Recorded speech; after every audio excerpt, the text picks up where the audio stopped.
The story of the Transfiguration follows the prophecy of Jesus' passion and death and his commission to the disciples to take up their cross and follow him. The Transfiguration establishes Jesus' divinity, his unique connection and relationship with God. It's like the relationship that Moses and Elijah had with God, but more so. And so that's one of the things that happens in this story, is that Moses and Elijah and all the memories associated with them are brought into this story, but then Jesus is established as being like Moses and Elijah, but more so. Moses' face becomes shining in his contact with God. In Exodus 34, 29 to 30, 33, 35, Moses' face is shining because he has been talking with God. And at one point in that story, Aaron and those who are with him, the elders of Israel, are afraid to even speak with Moses because they knew that he had been talking with God, and his face was shining. And so Moses put a veil over his face so that people would be able to talk to him and that they wouldn't be overwhelmed by the divine presence of his shining face. Well, this transfiguration is like that, but it's not just Jesus' face, it's his clothes, it's everything about him. And so, once again, it's like Moses, but more so. Also with Elijah. Elijah, when he is taken up into heaven, he is with Elisha, and they are separated by a chariot, a fiery chariot with horses. And the chariot gathers up Elijah and takes him in a whirlwind up into heaven.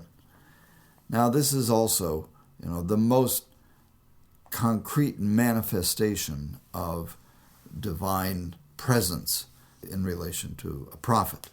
And so the story of Elijah is a primary story in the tradition of Israel in regard to the one who was recognizably in the presence of God and where there were physical things. Well, Jesus' transfiguration then is like the fiery chariot, but more so.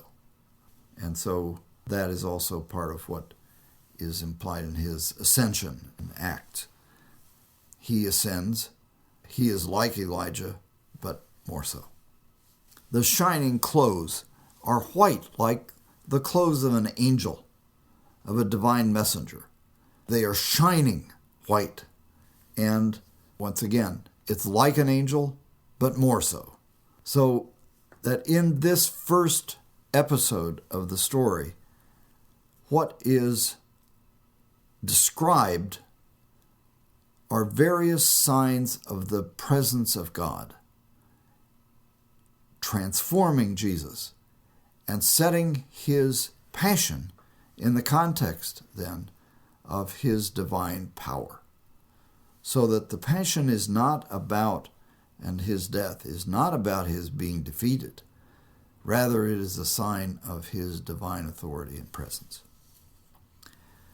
Peter's response is the response of a bumbling fool. And it is also an expression of fear. In the story of Moses, Aaron and those who are with him do not say anything. But if they had, it would have this same kind of quality. To be in the presence of Jesus and Moses and Elijah was simply overwhelming and terrifying. It was terrifying because there was the possibility that you would be destroyed. So Moses, at the burning bush, takes his sandals off his feet and hides his face because he is afraid that he will be killed. He's afraid that he will be overwhelmed by the presence of the divine. And Peter's words are, on the one hand, the words of one who is really frightened. They're also the words of one who is in awe in being in the presence of these luminaries. The cloud is a sign of the presence of God.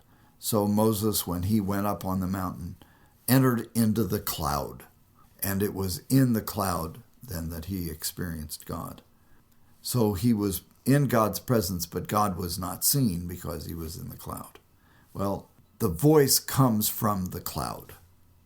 This is my son, whom I love. Now, I've changed the translation here because the word that is used, the words that are used in the Greek are not a title. It's not a nominative phrase. It is rather a description of God's feelings about Jesus. So this is my son, whom I love. It's a direct expression of God's love for Jesus. And that is like what God says at the baptism.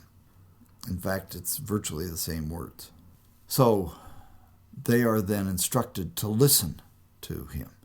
It is a sign, it is a word from God that says to Peter, James, and John, and to the listeners, listen to Jesus, because he speaks for God.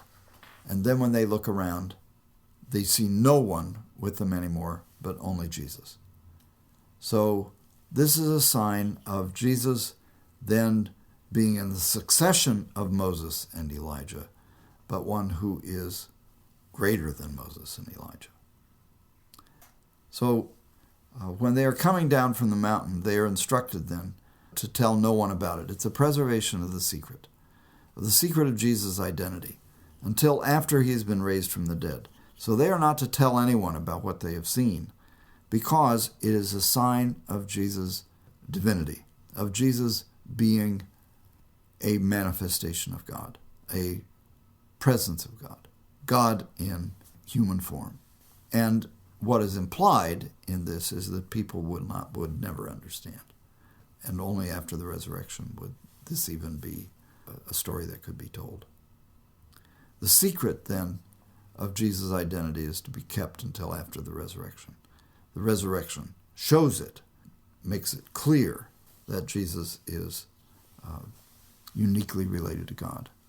And so only after the mountain after the resurrection are they instructed to tell this.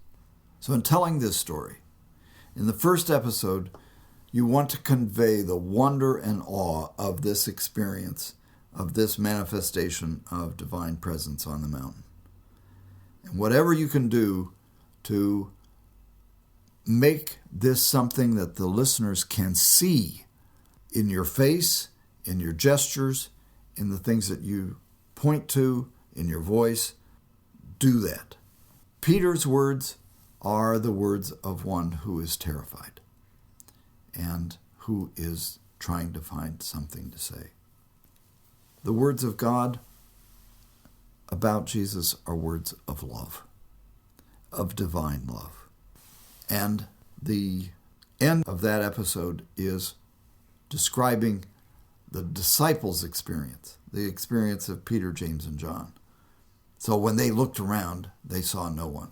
So tell it with their emotions, with their wonder and amazement at what it is that they are seeing, so that you can see it through their eyes. That's what that sentence does. Finally, the last sentence, as they were coming down the mountain, is an indirect discourse of Jesus telling them what they are to do, rather what they are not to do. That is to say nothing about this until after the resurrection.